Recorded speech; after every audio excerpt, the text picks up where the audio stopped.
Bismillahirrahmanirrahim. Alhamdulillahi rabbil alamin. Hamdan katsiran tayyiban mubarakan fih kama yuhibbu rabbuna wa yarda. Allahumma salli wa sallim wa barik ala sayyidina wa nabiyyina Muhammadin wa alihi wa sahbihi wa sallim. Assalamualaikum ayyuhan nabiyyu wa rahmatullahi wa barakatuh. Assalamu alayna wa ala ibadillah salihin. Wassalamualaikum warahmatullahi wabarakatuh. Alhamdulillah pada malam hari ini kita berada pada hari-hari dan malam-malam yang mulia. Sebagaimana yang diterangkan oleh Nabi kita Muhammad sallallahu alaihi wasallam, tidak ada hari-hari yang lebih mulia. Tidak ada amalan yang lebih mulia dari yang dilakukan pada 10 hari pertama dari bulan Dzulhijjah. Nah, malam hari ini alhamdulillah bertepatan dengan malam Jumat di hari keempat malam kelima bulan Dzulhijjah. Kita dapat melanjutkan renungan kita di bawah naungan surah Yasin. Malam hari ini insyaallah kita akan melanjutkan kajian kita pada ayat 68. Mari bersama-sama kita baca Ummul Quran. A'udzu billahi minasy syaithanir rajim. Bismillahirrahmanirrahim. Alhamdulillahi rabbil alamin. Ar-Rahmanir Rahim. Maliki yaumiddin. Iyyaka na'budu wa iyyaka nasta'in. Ihdinas siratal mustaqim. صراط الذين أنعمت عليهم غير المغضوب عليهم ولا الضالين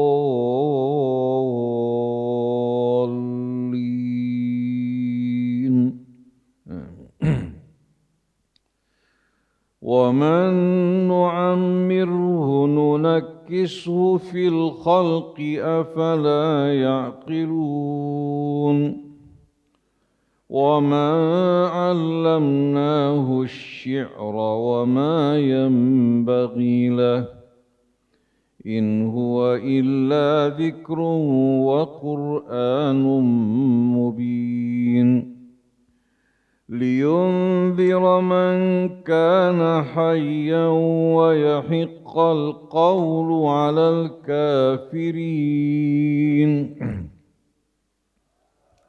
أولم يروا أنا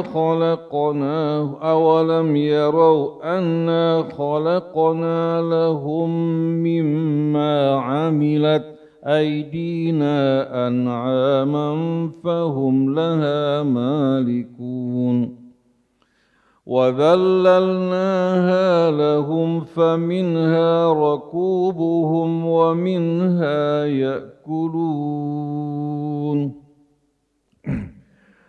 ولهم فيها منافع ومشارب أفلا يشكرون واتخذوا من دون الله آلهة لعلهم ينصرون لا يستطيعون نصرهم وهم لهم جند محضرون فلا يحزنك قولهم إنا نعلم ما يسرون وما يعلنون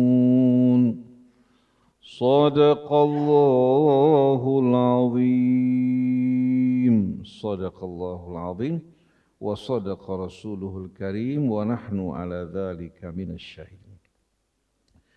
Para jamaah hadirin hadirat yang dirahmati Allah. Kemarin bersama-sama kita telah mengikuti ayat-ayat Allah yang menerangkan kepada kita dua gambaran. Satu untuk orang-orang yang beriman, yang hidup dalam suasana yang penuh kebahagiaan,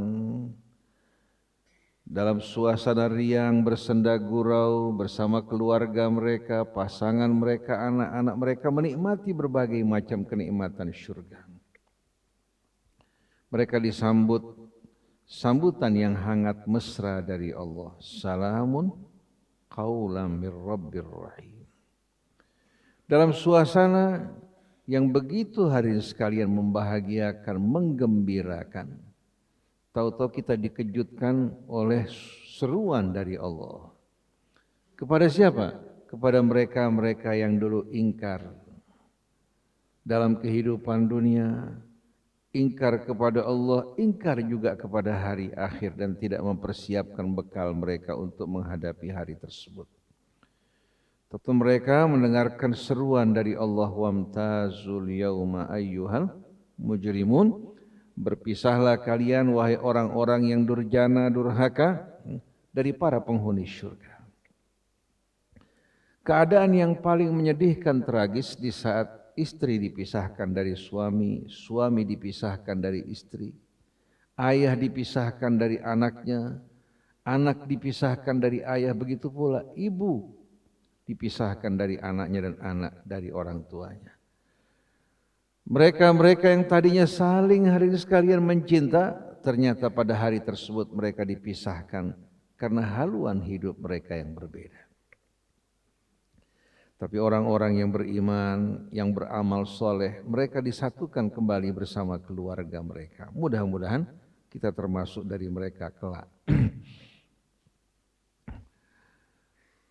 Setelah itu Allah Subhanahu wa Ta'ala mengingatkan kita semua bahwa semua yang mereka terima dari azab, penderitaan dan siksa akibat dari keingkaran mereka, bukan karena Allah berbuat aniaya.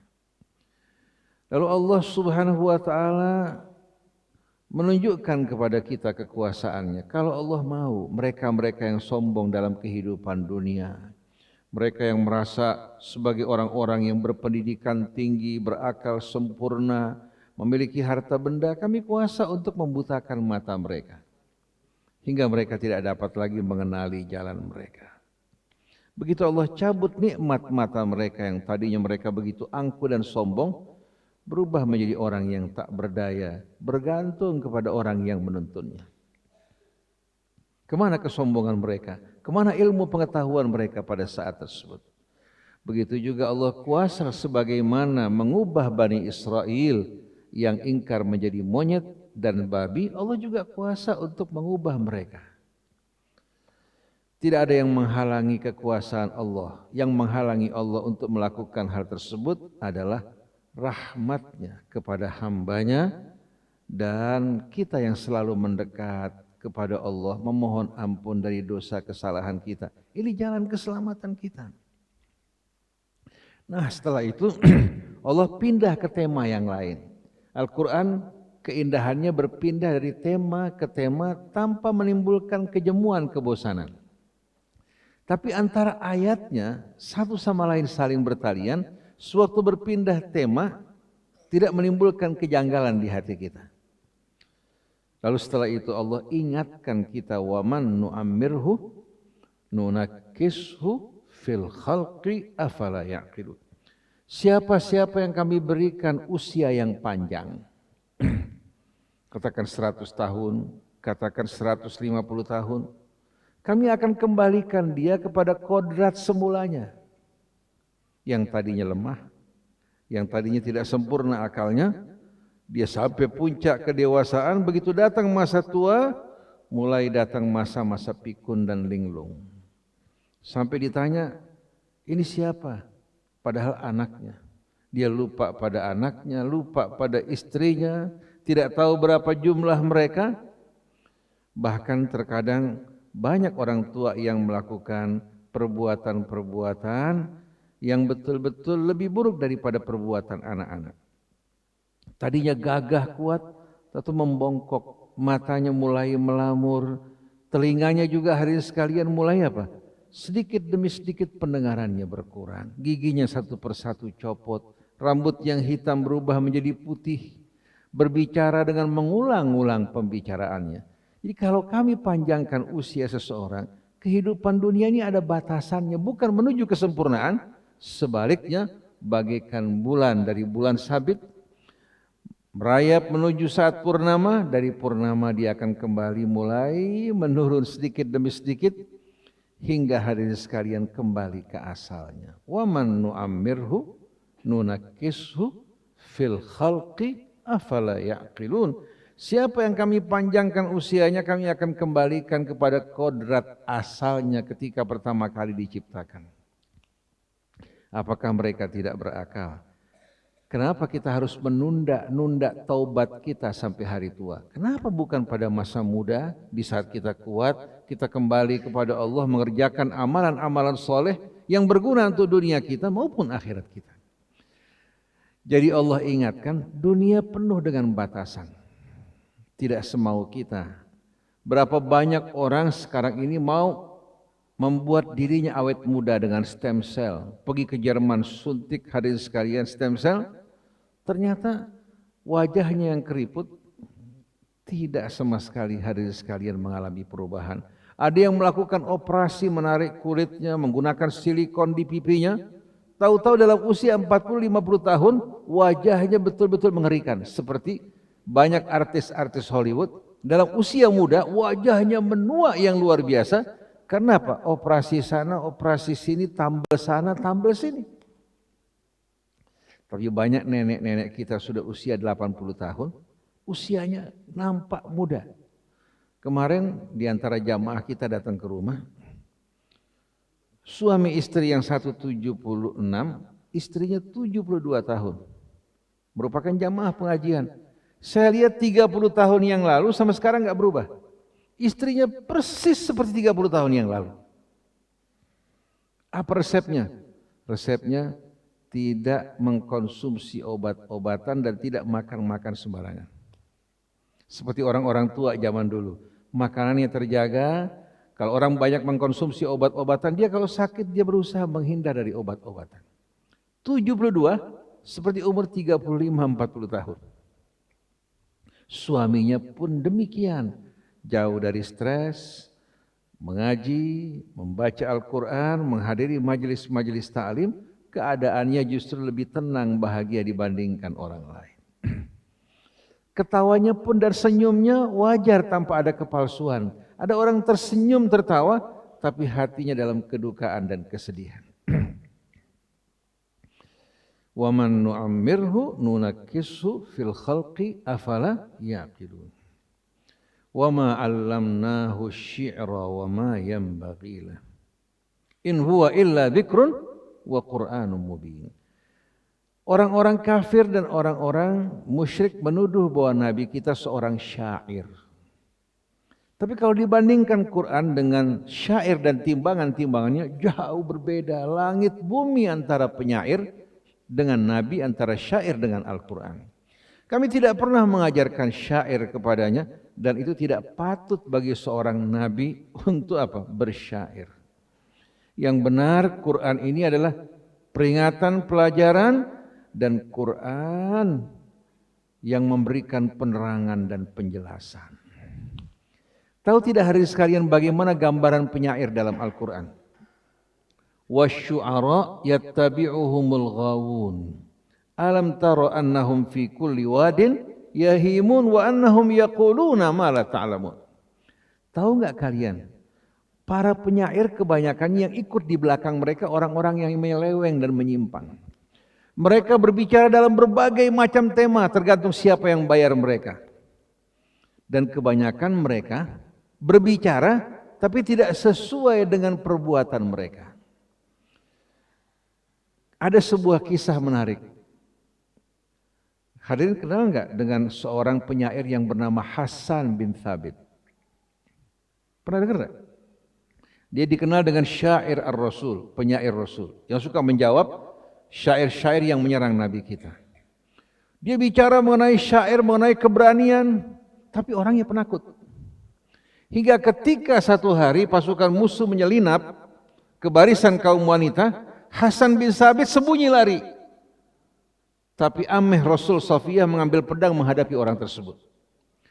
Jadi belum tentu orang yang bicara tentang keberanian, tentang pengorbanan, ya, pada saat menghadapi perang mereka tampil di depan. Terkadang orang yang diam tidak bersuara bahkan kecil, pada saat menghadapi musuh mereka tampil di depan hadirin sekalian. Nah, penyair-penyair ini mirip dengan wartawan. Bicara tergantung siapa yang bayar. Wartawan kecuali mereka yang beriman bertakwa. Tapi kebanyakannya bicara tergantung siapa yang bayar mereka. Hari ini menyerang penguasa, besok bisa menjadi pembela penguasa. Hari ini membela orang yang adil, yang mazlum, besok dia membela orang yang zalim, tergantung siapa hadirin sekalian yang mengeluarkan biaya untuk mereka. Ini merupakan fakta kenyataan yang kita jumpai, ya. Illal ladzina amanu, kecuali orang yang beriman, wa qalilum mahum, tapi sedikit dari mereka. Nah, kalau sampai ulama berbicara tidak sesuai dengan perbuatannya, mengajak pada kebaikan tapi jauh dari kebaikan, melarang dari yang buruk tapi dia mengerjakan yang buruk, berarti benteng Islam mengalami kehancuran dari dalam, bukan dari luar. Karena bagaimanapun dahsyatnya gangguan dari luar, selagi ulama-ulamanya tegas menjadi pembela, menjadi penjaga benteng Islam, pemimpin-pemimpinnya menegakkan keadilan, tidak mungkin umat Islam akan dikalahkan. Tapi karena pengkhianatan dari orang-orang yang berilmu, maka terjadi kebobolan di sana maupun di sini. Liyundira man kana hayyan wa yahiqqal qawlu 'alal kafirin. Quran ini bukan syair, tapi dia merupakan peringatan, dan Quran yang memberikan penerangan tujuannya untuk memberikan peringatan kepada mereka yang hidup dan memastikan jatuhnya azab pada orang yang kafir. Maksudnya apa? Yang hidup di sini bukan hanya hidup bernyawa, tapi jiwanya hidup. Di saat diberikan peringatan, mereka langsung sadar dan mengambil pelajaran daripadanya. Tapi orang-orang yang jiwanya mati, walaupun berilmu, berpendidikan tinggi, kaya raya, tampan dan cantik, kalau jiwanya mati, diberikan peringatan tak akan berguna. Mirip dengan seekor anjing, kita hardik, lidahnya masih keluar, kita biarkan juga lidahnya terjulur keluar. Kamatsalil kalbi in tahmil alaihi yalhath au tatrukhu yalhath. Tapi orang yang jiwanya hidup diajak berbicara, dia menyambut, diberikan peringatan, dia sadar. Jadi hayyan di sini bukan hay dalam arti kehidupan kita, tapi orang-orang yang jiwanya hidup. Kalau orang yang jiwanya mati, walaupun hidup sama dengan orang mati. Tapi orang-orang yang berilmu, yang beriman pada Allah, walaupun mereka telah mati, mereka seolah-olah hadir bersama kita. Bilal sudah meninggal dunia kan? Tapi dikenang nggak? Dikenang kan? Tapi Abu Jahal, Fir'aun, dengan kebesarannya dulu menjadi orang-orang yang tidak bermakna sedikit pun. Untuk memberikan peringatan kepada mereka yang hidup. Dan memastikan azab dan hukuman atas orang-orang yang kafir. Maksudnya apa? Wa yahiqqal qawlu al kafirin. Maksudnya Allah tidak akan menghukum orang-orang yang kafir sebelum memberikan peringatan. Begitu peringatan telah diberikan kepada mereka, mereka ingkar, berarti memastikan bahwa mereka memang orang yang layak untuk diazab dan dihukum oleh Allah. Wa ma kunna mu'adzibina hatta nab'atsa rasula. Kami tidak akan menyiksa satu kaum sebelum kami mengutus seorang rasul. Jadi kalau seandainya orang sudah diberikan peringatan, sampai kepadanya petunjuk Allah, tapi dia tidak menghiraukan, berarti orang ini telah menyerahkan dirinya untuk terkena azab dan murka Allah bila dia mati tidak bertobat kembali kepada Allah. Seperti dalam surat Yasin di awal surah, laqad haqqal qawlu ala aktsarihim fahum. Setelah Nabi diutus memberikan peringatan kepada mereka, litumbira qauman ma umbira aba'uhum fahum ghafilun. Sebahagian dari mereka bukan hanya menolak, bahkan memerangi Nabi. Maka telah pasti atas mereka keputusan Allah, karena telah diberikan peringatan, mereka menolak bahkan bersikap sombong hingga di hadapan, di belakang, di atas mereka terdapat tirai yang menutup mereka untuk dapat melihat kebenaran. Setelah itu Allah mengajak kita untuk merenungkan nikmat Allah, menggugah kesadaran kita dan syukur kita. Awalam yarau anna khalaqna lahum mimma amilat aidina an'aman fahum laha malikun. Apakah mereka tidak melihat bahwa kami telah menciptakan untuk mereka hewan-hewan ternak, onta, sapi, kerbau, kambing, domba, semua ini merupakan hewan-hewan ternak termasuk unggas yang kita pelihara. Kami ciptakan untuk mereka dari apa yang kami ciptakan dengan tangan kami. Allah tidak bertangan seperti kita, laisa kamitslihi syai'. Tapi Allah ingin mengingatkan nikmatnya yang khusus untuk kita. Allah anugerahkan hewan-hewan ternak yang Allah ciptakan dengan tangannya, maksudnya dengan kekuasaannya. Allah hidangkan sajian untuk kita semua. Kita bayar enggak? Kita pernah enggak bayar pajak hewan-hewan ternak yang Allah berikan kepada kita? Pernah enggak? Tidak pernah, hadirin sekalian. Semua merupakan karunia dari Allah. Apakah mereka tidak melihat bagaimana kami telah menciptakan untuk mereka hewan-hewan ternak? Fahum laha malikun, kami ciptakan dan mereka yang menjadi pemiliknya setelah itu. Padahal Allah yang menciptakan, seharusnya yang menjadi pemilik Allah, tapi Allah berikan hak miliknya untuk mereka. Wa dzallalnaha lahum faminha rakubuhum wa minha ya'kulun. Kami jinakkan hewan-hewan tersebut untuk mereka. Di antaranya yang mereka tunggangi. Kemudian wa minha ya'kulun, dan daripadanya mereka makan daging-daging ternak tersebut. Walahum fiha manafi'u wa masyaribu afala yashkurun. Di samping untuk tunggangan, di samping untuk mereka makan, Allah sediakan juga dari hewan tersebut susu-susu yang mereka minum. Dan manfaat yang bermacam-macam yang mereka dapatkan. Sekarang orang menggunakan sampai tulang hewan, mereka gunakan untuk berbagai macam kebutuhan mereka. Tidak ada yang terbuang, sampai kotorannya pun mereka gunakan untuk pupuk. Betul tidak? Nah, perhatikan firman Allah, kami jinakkan buat mereka. Kalau Allah enggak jinakkan, bisa enggak kita nunggangin onta sama kuda? Bisa enggak? Bisa. Kalau Allah tidak jinakkan binatang tersebut untuk kita, kalau seorang pergi ke pasar membawa ontanya, bisa-bisa yang pulang bawa duit siapa? Ontanya pulang bawa uang, sedangkan dia dijual di pasar. Karena ontanya lebih kuat. Betul enggak? Bisa-bisa bukan dia yang menunggangi onta, tapi onta yang menunggangi dirinya, hadirin sekalian, yang menyeret dirinya, yang memerintahkan dirinya untuk membajak dan bekerja. Tapi Allah dengan rahmatnya menjinakkan hewan-hewan ternak tersebut bagi kita semua. Kalau Allah berikan mereka sifat dendam, bayangkan coba kalau kambing beramai-ramai menyerang kita, atau onta maupun sapi menyerang kita. Ini kita giring itu kerbau, onta, sapi yang lebih besar menuju pemotongan, mereka sedikit pun hadirin sekalian tidak mendendam pada kita. Karena mereka memang diciptakan oleh Allah sebagai apa? Sebagai sesuatu untuk melayani kita semua manusia. Walahum fiha manafi'u wa masyaribu afala yashkurun. Tapi yang menyedihkan, manusia ini yang lupa akan nikmat Allah. Bukan hanya tidak bersyukur, bahkan berkhianat. Wattakhadhu min dunillahi alihatan la'allahum yunsarun. Mereka seharusnya bersyukur pada pencipta mereka yang menganugerahkan mereka berbagai macam nikmat.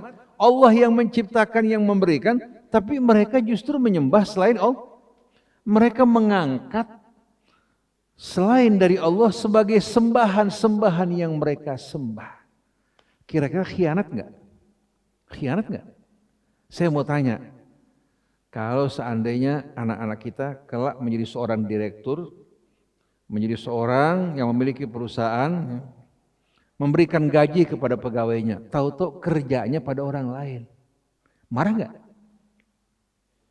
Atau orang punya pembantu rumah tangga, dia bilang sama pembantunya waktu mau kerja, tolong pagi-pagi kamu siapkan makanan ini, makanan itu, ya. Kamu jalankan. Sore si tuan pulang sama nyonya, ternyata pembantu melaksanakan di luar perintah. Disuruh bikin sayur asem, bikinnya sayur lodeh. Disuruh goreng ikan, ternyata yang digoreng ayam. Bertentangan dengan perintah tuannya. Waktu ditanya, kenapa kamu lakukan hal ini? Dia bilang, semau saya. Semau saya? Kira-kira orang ini mendapatkan apresiasi dari tuannya apa diusir? Nah, bagaimana kita terhadap Allah? Bukan sekali, dua kali. Sepanjang hidup kita, berapa banyak kita melanggar larangan Allah. Kita bermaksiat, menyalahgunakan nikmatnya untuk perbuatan yang tidak benar. Tapi Allah masih mengundang kita untuk kembali padanya. Kalau kita bertobat, disambut dengan hangat oleh Allah. Lalu menghadapi orang musyrik yang mempersekutukan Allah, padahal Allah yang ciptakan mereka, Allah bersabar memberikan kesempatan buat mereka. Wattakhadhu min dunillahi alihatan la'allahum yunsarun. Mereka mengangkat selain dari Allah Tuhan-Tuhan yang mereka sembah agar mereka mendapatkan penolong yang menolong mereka. Perhatikan di sini. Tuhan seharusnya yang menciptakan kita, apa kita yang mengangkat dia menjadi Tuhan? Kalau presiden yang mengangkat rakyat, betul enggak? Enggak mungkin dia naik sendiri menjadi presiden. Betul enggak? Nah, sekarang yang mengherankan, yang disembah manusia, Tuhan yang mereka ciptakan. Tuhan yang mereka angkat, aneh enggak? Oleh karena itu Tuhan ada dua. Ada Tuhan yang menciptakan kita, ada Tuhan yang kita ciptakan. Yang mesti kita sembah yang mana? Tuhan yang menciptakan kita, apa Tuhan yang kita ciptakan? Tapi yang terjadi justru banyak manusia yang masih mempersekutukan Allah dengan benda-benda makhluk-makhluk yang tidak masuk di akal. La yastati'una nasrahum wa hum lahum jundum muhbarun. Mereka tidak akan kuasa sama sekali menolong mereka. Bahkan bisa-bisa di hari kemudian nanti ya, yang mereka sembah akan ingkar, menentang dan memusuhi mereka. In tad'uhum la yasma'u du'aakum walau sami'u mastajabu lakum wa yawmal qiyamati yakfuruna bisyirkikum wa la yunabbi'uka mithlu khabir. Yang dipersekutukan bersama Allah, begitu sampai di akhirat, ya Allah kami enggak pernah merintahkan mereka. Mereka saja yang mengada-adakan kebohongan. Termasuk Nabi Isa yang disembah juga akan bercuci tangan dari mereka. Kami tidak pernah mengatakan itu kepada mereka, ya Allah. Jadi kesian mereka terjerumus dalam kebohongan mereka. Fala yahzunka qauluhum, jangan kamu dibuat bersedih wahai Rasulullah oleh ucapan mereka. Inna na'lamu ma yusirruna wa ma yu'linun. Kami mengetahui apa yang mereka rahasiakan di hati mereka. Demikian pula apa yang mereka tampakkan. Kalau kita bersama Allah, Dia yang menjaga kita, yang mengetahui keadaan kita, kebutuhan kita, yang memberikan rasa aman di hati kita, Dia yang kuasa untuk menangkal orang-orang yang akan membahayakan kita. Tapi kalau Allah meninggalkan kita, kepada siapa kita berlindung? Jadi kita lihat ayat dalam surat Yasin ini berpindah dari tema ke tema, tidak sama sekali membuat kejemuan di hati kita, mengajak kita merenung, terkadang memberikan peringatan, ancaman, terkadang mengingatkan kita akan nikmat-nikmatnya, terkadang mengajak kita berpikir, merenungkan ayat-ayat kebesaran keagungan Allah. Itulah Al-Quran yang amat indah. Yang menjadi guru yang mengajarkannya Allah langsung. Ar-Rahmanu 'allamal Qur'an khalaqal insan 'allamahul bayan. Kira-kira kalau anak-anak kita langsung diajarkan oleh Allah, beda enggak? Oleh karena itu Quran bagi para pencintanya, begitu dia baca dengan sungguh-sungguh, Allah yang akan memberikan pemahaman kepadanya. Tapi sayang, Quran hanya dibaca bahkan dihafal, tapi jarang yang meresapi. Saya kebetulan di satu masjid di Jakarta, saya termasuk salah satu pengurus di sana. Yang menjadi imam hafidh Al-Quran. Tapi sayang, mereka hafidh, tapi mereka tidak mampu menyampaikan pesan Al-Quran. Saya bilang enggak sayang. Masa kamu lihat di televisi itu, mereka-mereka yang tidak baca Al-Quran, tidak kuasai Al-Quran, mereka bisa ceramah bahkan membuat orang menangis. Terkadang mereka masuki lawakan. Masa kamu minder dengan Quran yang ada pada kamu? Suatu saya tanya, jawaban mereka, kami nggak tahu dari mana kita harus mulai, Ustaz. Jadi mereka punya Al-Quran, tapi nggak tahu dari mana mereka harus memulai mengajarkan Quran. Padahal Quran sebagaimana firman Allah, walaqad yassarnal Qur'ana lidzikri fahal mim muddakir. Kami telah permudah Al-Quran untuk diingat, untuk dipelajari. Mau nggak diantara kalian yang belajar Al-Quran? Masa orang Arab jahiliyah yang primitif bisa jadi cerdas karena Quran? Masa kita nih yang berpendidikan kalah? Kita mau tanya coba, sahabat Rasul ada nggak yang tamat SMP? Ada nggak yang tamat SD? Nggak ada yang tamat SD. Coba, antum di sekolah sudah belajar pelajaran yang mereka nggak pelajari.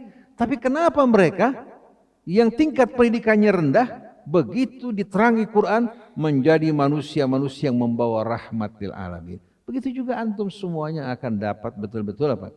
Membawa misi yang amat mulia dengan syarat hati kita selalu dekat dengan Allah, merenungkan dan mempelajari kitabnya. Masih ada waktu 10 menit untuk tanya jawab. Siapa yang mau bertanya? 1, 2, 3, 4, 5. Antum coba silakan dulu. Yang sebelah kanannya. Assalamualaikum warahmatullahi wabarakatuh. Waalaikumsalam warahmatullahi wabarakatuh. Namanya siapa? Nama saya Gazi Ahmad Al-Faid, kelas 10. Baik. Izin bertanya, apa hukumnya orang membaca Al-Quran tanpa berwudu? Baik. Syukran. Ada sebahagian orang berdalil dengan firman Allah dalam surah Al-Waqi'ah, la yamassuhu illal mutahharun. Quran tidak disentuh kecuali oleh al-mutahharun. Dalam bahasa Arab, mutahhar itu yang disucikan. Ini berbicara mengenai Quran yang berada di Lauh Mahfuz, yang dijaga dan dikawal oleh para malaikat. Di mana Quran di tempat penyimpanannya di Lauh Mahfuz tidak ada satupun yang bisa mendekat. Syaitan tidak bisa mendekat, dijaga oleh Allah dan tidak disentuh kecuali oleh hamba-hamba yang disucikan, itu malaikat yang mengambilnya, mengantarnya kepada Rasulullah, dan Rasul pun dijaga, dikawal oleh Allah Subhanahu wa taala. Ini tujuannya untuk menunjukkan keaslian Al-Quran. Fala uqsimu bimawaqi'in nujum wa innahu laqasamun law ta'lamuna 'azim innahu laqur'anun karim fi kitabim maknun la yamassuhu illal mutahharun. Ini tidak berhubungan dengan orang yang bersuci ya, sebelum menyentuh Al-Quran. Tapi kita harus di sini membedakan antara kitab suci Al-Quran dengan kitab-kitab karya manusia. Beda enggak? Kitab ini terhubung dengan Allah, dinamakan kitab suci, kitab yang agung, kitab yang penuh dengan nilai-nilai kebijaksanaan.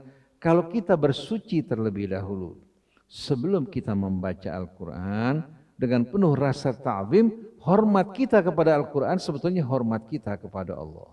Sebelum kita sholat, kita diperintahkan bersuci. Nah, pada saat kita membaca Al-Quran, kalau bisa ya, tidak ada halangan, kita bersuci. Tapi kalau kita di kendaraan, tidak bisa bersuci. Kita bisa baca Al-Quran, bukan tidak menghormati Al-Quran, tapi tidak memungkinkan kita untuk bersuci. Jadi sepanjang perjalanan dia membaca Al-Quran, tapi kalau dia mampu untuk bersuci, maka bersucilah terlebih dahulu. Nah, para ulama zaman dahulu kala, contoh Imam Malik bin Anas, sebelum beliau meriwayatkan hadis Nabi, dia mandi dulu, dia bersuci agar kebohongan tidak masuk atau keluar dari mulutnya. Apalagi terhadap kitab suci Al-Quran. Bahkan dari adabnya Imam Malik, kalau dia masuk wilayah haram Madinah, dia lepaskan sendalnya karena penghormatan kepada Rasulullah SAW. Dan Allah berfirman, وَمَنْ يُعَظِّمْ حُرُمَاتِ فَهُوَ خَيْرٌ لَهُ إِنْدَ رَبِّهِ وَمَنْ يُعَظِّمْ شَعَائِرَ اللَّهِ فَإِنَّهَا مِنْ تَقْوَى الْقُلُوبِ. Orang kalau mengagungkan kehormatan Allah, itu akan lebih baik baginya. Orang yang beradab di hadapan Quran sama yang belajar Al-Quran untuk memahami maknanya tapi tidak beradab, beda. Yang beradab hatinya akan diterangi cahaya Allah, yang tidak beradab akan dikesampingkan oleh Allah. Ilmu yang dipelajari bukan hal yang bermanfaat karena dia tidak beradab di hadapan Tuhan yang menciptakan dirinya. Betul tidak? Jadi kalau kita bisa berwudu, beradab di hadapannya. Wanita juga menutupi auratnya dengan baik, menggunakan aroma semerbak sebelum baca Al-Quran, dan kalau bisa apa? Bersiwak. Tidak harus dengan siwak, nggak ada siwak, sikat gigi yang bersih. Silakan mau bertanya. Ntar ke sana. Silakan. Assalamualaikum warahmatullahi wabarakatuh. Waalaikumsalam warahmatullahi wabarakatuh. Izin bertanya, Tat. Nama katanya siapa? Pertanyaan saya. Nama siapa tuh? Oh, Rafa. Rafa sepadan Mesir sama Israel. Silakan. Kenapa mantra-mantra kebanyakan yang dipakai dukun adalah pakai bahasa Arab, Tat? Ya, syukur, Tat. Baik. Dukun-dukun pada saat mereka membacakan mantra, mereka mirip dengan iblis yang mengajarkan sihir. Karena kalau dia bacakan bahasa-bahasa yang tidak berhubungan dengan bahasa Arab atau Quran, dicurigai bahwa ini pelajaran setan. Biasanya mereka sebelum mengajarkan, mereka bilang hati-hati, jangan sembarangan gunain ilmu ini, nggak boleh begini, ada pantangnya, nggak boleh begini. Kemudian dibacakan bahasa Arab, diambil sepotong-sepotong dari Quran maupun hadis untuk menipu ini orang. Seolah-olah ini ilmu berasal dari apa? Al-Quran atau hadis. Padahal sebetulnya merupakan perbuatan-perbuatan yang tidak benar. Tapi kalau menggunakan bahasa Cina, percaya nggak dia? Betul nggak? Atau menggunakan katakan bahasa India, orang bilangnya bukan dari Islam. Betul nggak? Jadi ketika mereka mengajarkan sihir pun mereka mengaku sebagai malaikat. Supaya orang terpedaya. Tapi yang diajarkan bagaimana cara memecah belah di antara suami istri. Masa malaikat mengajarkan hal seperti ini? Mustahil enggak? Kemudian yang ketiga, silakan. Assalamualaikum warahmatullahi wabarakatuh. Waalaikumsalam warahmatullahi. Nama siapa? Nama saya Hasbi. Hasbi. Saya mau bertanya, jadi waktu itu pernah baca ini hadis, intinya bunyinya seperti ini. Jadi bahasa Arab itu bahasanya Al-Quran, di bahasa Arab itu bahasa penghuni surga. Ya kalau misalnya ada seseorang yang memang selama hidupnya tidak pernah belajar bahasa Arab, ketika dia meninggal apakah sendirinya bisa berbahasa Arab atau gimana, Ustaz? Terima kasih. Nabi kita Muhammad sallallahu alaihi wasallam pada saat Jibril membawa tulisan ke hadapan Nabi kita suruh membaca, dia mengatakan ma'ana biqari. Ma'ana biqari. Dipeluk oleh Jibril, disuruh membaca lagi, dia mengatakan ma'ana biqari. Karena perintahnya iqra, bukan mengulangi apa yang dibacakan. Waktu ketiga kalinya iqra bismi rabbikal ladzi khalaq, bacalah dengan nama Tuhanmu yang mencipta, langsung Nabi dapat membaca pada saat itu. Ketika Allah berbicara mengenai kesaksian kulit, Allah berbicara dalam surat Fussilat bagaimana kulit mereka bersaksi di hadapan Allah. Wa qalu li juludihim lima syahidtum alaina. Dia bilang sama kulit, kenapa kamu kok ikut bersaksi menentang kami? Dijawab oleh kulitnya, qalu antaqanallahu alladzi antaqa kulla syai'. Allah yang memerintahkan kami untuk berbicara. Kulit yang nggak pernah belajar bahasa Arab bisa ngomong, betul nggak? Bagi Allah Subhanahu Wa Taala mudah sekali untuk membuat orang-orang yang beriman, yang dari Bogor, yang dari Tegal, yang dari Jelebut, yang dari Serang untuk bisa berkomunikasi bahasa Arab. Saya mau tanya, dilarang nggak di surga bahasa Jawa? Nggak ada larangan. Mau bahasa Jawa boleh, mau bahasa Sunda boleh ya. Di surga tidak ada larangan. Karena apa? Di sana semuanya segala kebaikan. Cuma ini sebuah anjuran bahwa di surga nanti, ya, Rasulullah bawa Quran dalam bahasa Arab. Nabinya diutus dari bangsa, kemudian bahasa penghuni surga juga menggunakan bahasa Arab. Bukan berarti berbahasa yang lain dilarang. Sama sekali tidak. Ada lagi? Satu lagi? Silakan. Siapa namanya? Assalamualaikum, Ustaz. Assalamualaikum Nama warahmatullahi saya wabarakatuh. Izat. Saya ingin bertanya. Izat. Izat. Silakan. Saya ingin bertanya soal surah Yasin. Kan biasa kita tuh kalau ada orang yang meninggal tuh biasanya baca Yasin. Kenapa harus surah Yasin, Tat? Padahal kan ada Al-Mulk, yang lain, Tat. Baik. Sebetulnya ini kembali kepada riwayat ya, yang mengatakan bahwasannya pengantin Al-Quran itu surat Yasin. Tapi ingat, bahwa surat Yasin ini di samping berisikan kabar gembira, berisikan juga ancaman.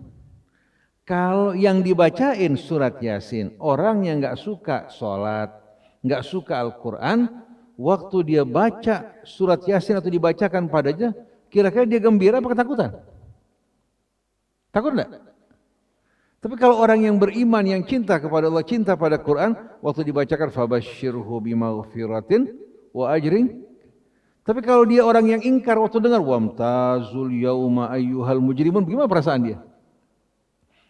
Jadi bukan hanya harus surat Yasin, surat apa saja kita bacakan ya pada orang-orang yang mendekati kematian dengan bahasa yang indah, kemudian juga dengan talqin, kalau bisa dibacakan juga dengan bahasa yang lembut. Karena kalau orang meninggal dunia berat sekali kan. Jadi kalau bisa yang membacakannya orang yang dicintai dengan lembut tanpa kekerasan. La ilaha illallah. Pelan-pelan. Jangan orang yang lagi meninggal dunia, lagi dalam keadaan sakit mendengarkan suara-suara yang gak menyenangkan. Akhirnya perasaan dia tertekan enggak? Orang kalau lagi sakit ada yang ngomong gimana perasaannya? Lagi cantengan, gigi lagi sakit, digangguin sama omongan yang gak menyenangkan. Sakit tambah gak? Jadi gak harus baca surat Yasin, baca Al-Quran yang mana saja, mau baca suratul Rahman boleh. Tapi tidak ada keharusan. Bacakan ya, untuk orang-orang yang sedang mau meninggalkan dunia, ini menjadi hiburan buat dirinya. Ingatkan bersiap-siap untuk menghadapi kematian. Tapi yang unik, ada sebagai penutup, di Inggris ada seorang Pakistan, dibawa ke rumah sakit, dirawat, fungsi hatinya sudah tinggal sedikit. Maka sebagaimana fungsi hatinya yang punya peran vital, yang lain juga melemah. Akhirnya untuk mengiringi keberangkatan orang ini, keluarga yang sudah pasrah, disetelkan kaset Al-Quran pada orang tersebut. Subhanallah, keluarga sudah pasrah karena dokter mengatakan sudah tidak ada harapan. Tapi Allah yang kuasa menghidupkan yang mati, apalagi menyembuhkan. Dibacakan Al-Quran terus di telinganya, tahu-tahu berapa hari kemudian, bukan tanda-tanda berakhirnya kehidupan, seluruh organnya menunjukkan apa? Peningkatan kerjanya. Dari mulai ginjalnya, jantungnya, sampai hatinya pun mulai kembali fungsinya sedikit demi sedikit.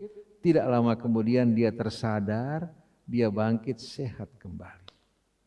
Karena Quran merupakan syifa dan juga rahmat bagi yang hidup, rahmat bagi yang akan meninggalkan dunia. Dengan syarat dia orang yang beriman, sholat, cinta Al-Quran. Tapi kalau dia nggak suka sama Al-Quran, hidupnya kalau dibacakan Al-Quran dia jemu, pada saat mati dia akan gelisah luar biasa. Jadi mari bersama-sama biasakan kita dekat dengan ayat-ayat Al-Quran, berzikir kepada Allah, sholat berjamaah, dan ingat, akhlak anak-anak kita dari mulai kecil dibina. Jangan suka ngomong yang nggak bagus, ngomong yang baik, yang menyenangkan, dan jangan biasa gunakan kata-kata gua, saya, kami, atau sebutkan nama, lebih indah. Dulu zaman kita dulu, kata gua itu jarang digunakan, apalagi lo, enak gak? Tapi kalau kamu, anda, sahabat, ikhwan, dan jangan biasa gunakan kata guys.